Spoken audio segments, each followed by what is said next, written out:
Real Madrid impressionnant. 6e victoire d'affilée, 100% de réussite, et ce soir encore, un récital offensif.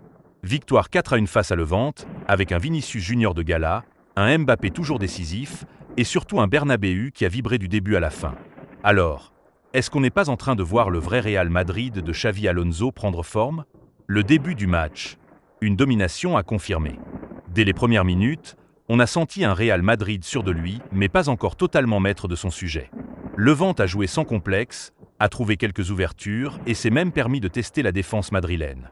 Le milieu du Real, parfois un peu en dedans, laissait des espaces que les visiteurs essayaient d'exploiter. Mais malgré ça, on voyait déjà une sérénité défensive, Courtois vigilant, Alaba solide et surtout un Real Madrid qui respirait la confiance. Vinicius prime est de retour. Et là, le moment que tout le monde attendait. Vinicius Junior, oui, le vrai Vinicius, celui qui fait lever le Bernabéu. Un but venu d'ailleurs, un extérieur du pied absolument magique.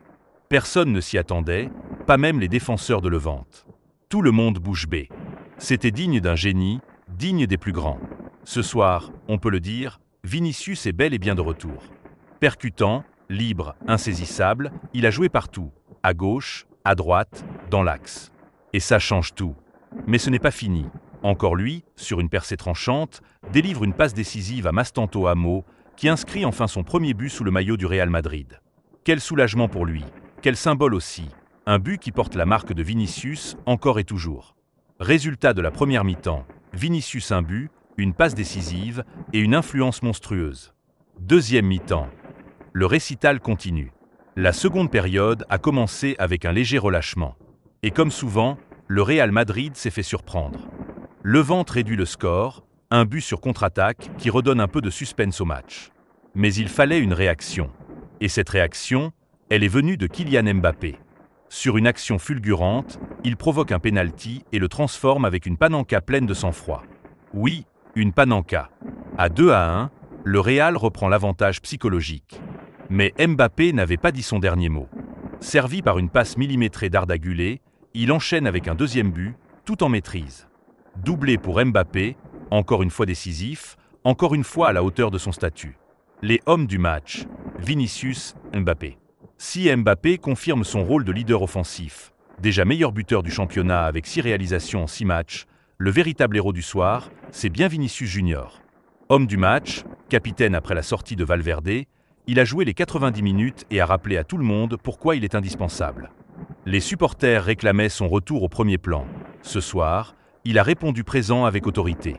Et puis ce détail, Mbappé remplacé à la 83e minute. Une première depuis son arrivée. Alonso a osé le sortir, preuve que le Real Madrid veut gérer ses forces. Mais une chose est sûre, avec ce duo Mbappé-Vinicius, les défenses adverses n'ont pas fini de souffrir. Le Real imparable, score final, 4-1. 6 matchs, 6 victoires, 18 points sur 18. Le Real Madrid est seul leader de la Liga, devant Barcelone. Mais surtout, ce n'est pas juste une question de résultat. C'est la manière. Début spectaculaire, une attaque de feu, une défense qui tient malgré quelques absences, et un groupe qui dégage une force collective. La grande question maintenant, ce Real peut-il tenir ce rythme infernal toute la saison? Peut-il continuer à aligner victoire sur victoire? Et surtout, est-ce qu'on n'est pas en train d'assister à la naissance d'un nouveau duo légendaire, Vinicius-Mbappé?